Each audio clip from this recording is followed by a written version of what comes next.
Manchester was the world's first industrial city. It had that important proximity of cheap coal resources, of reasonable access to Atlantic shipping through Liverpool, and a ready workforce and a lot of innovations, a lot of entrepreneurs making significant technical breakthroughs, particularly in textile machinery production, but also in other engineering works. This area didn't really come into its own economically until the beginnings of the industrial era. The Bridgewater Canal was built to link the Duke of Bridgewater's coal mines at Worsley through to Manchester. It's only a distance of about 7 miles, but the cost of hauling the coal into here by cart was phenomenal. Costs went down by a half as soon as the canal opened. Ultimately, that canal was extended westwards to Liverpool, forming the first modern transport link between Manchester and Liverpool. And as soon as the railways demonstrated their ability to move at much faster speeds and much cheaper than the canals, they really took over. And so the canal trade began to decline fairly strongly in the mid-19th century, and most of it ceased in a commercial sense by the beginning of the 20th century. In the last 30, 40 years, there's been a big revival in the use of canals for recreation and tourism purposes. And so all of these canals are now in use, and there are in fact some residential canal boats docked here, providing a relatively cheap and offbeat way of living in the centre of a big city. This is a regeneration triumph, is Castlefield, of modern apartments in converted buildings or new buildings. You've got some office space, you've got restaurants, you've got a few small businesses. I think this is a really good example of how urban regeneration can enhance an area, whereas the area that it had taken over was in a very sorry state at the end of the industrial period.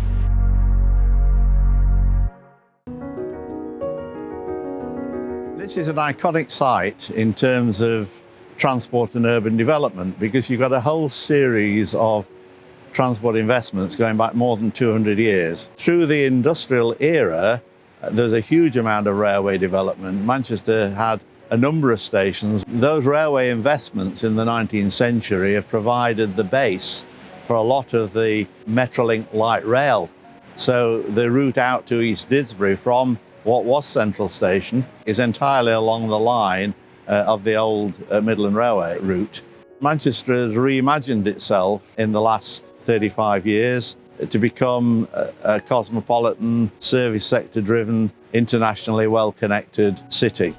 And you can see that in a lot of the buildings around here. You can see the Beetham Tower, part Hilton Hotel, part luxury apartments, built in 2006, and more recently a whole series of large tower blocks which have been nicknamed Manhattan. And the population of central Manchester during this refurbishment and regeneration has gone up enormously. Back in the early 80s, there were fewer than 500 people lived in the central business district area of Manchester.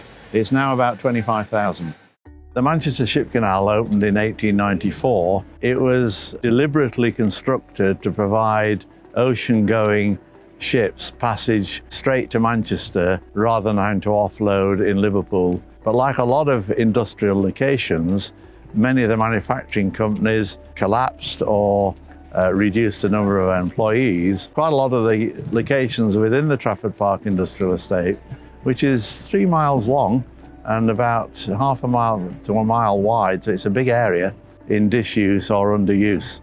And so one of the initiatives in regenerating this top end of the Ship Canal was not just to redevelop the Manchester docks into Salford Quays, but also to stimulate new life into the Trafford Park Industrial Estate. So it's a mixture. You've got some new office blocks at this end of the trading estate. You've got the Imperial War Museum North. You've got the Coronation Street ITV studios, the Lowry Arts Centre, but you still have quite a lot of industrial activity. Media City is the biggest media centre outside London and is of world significance. The BBC moved a fairly large proportion of its activities here in 2010-11. ITV moved their Manchester-based facility out here 2 or 3 years later. And what you have there is a very big concentration of media-related jobs and a few related facilities like the hotel, like a high-end grocery store, coffee bars and restaurants as well. So it's an addition to the rest of the Salford Quays development. This area was labelled New East Manchester by the City Council to stimulate regeneration of what had been the biggest industrial area in terms of employment in Manchester. A lot of it had become like a derelict wasteland by the late 70s, early 1980s. The regeneration has taken two forms: a leisure-led regeneration around the Etihad campus. On the city centre side of that, you've got the redevelopment of Ancoats and New Islington. So you've got extensive waterfront redevelopment. This is some of the most recent development. And Urban Splash, which is a Manchester-based regeneration company, is very active in this particular area at the moment. On this side of the city centre now, the final piece of the jigsaw in terms of immediate urban regeneration in the ring around the old central business district.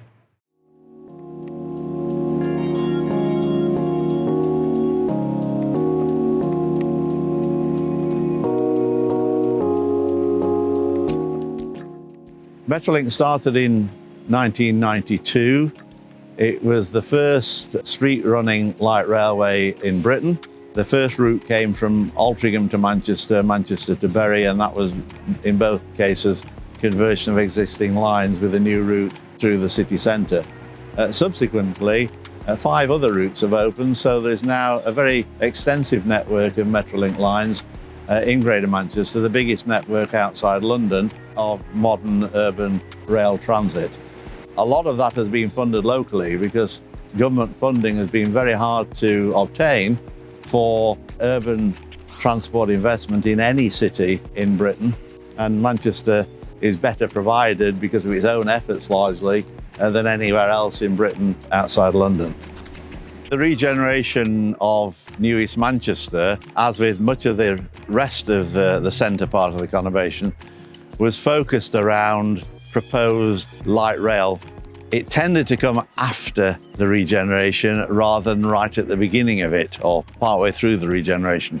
But it has provided great accessibility for the current phase of regeneration of some old mill buildings and warehouses and a lot of new build of quite high quality apartments. So having that access by light rail is very good because it means people are not wholly dependent upon cars, and light rail provides a much better form of access than buses that are stuck in conventional road traffic.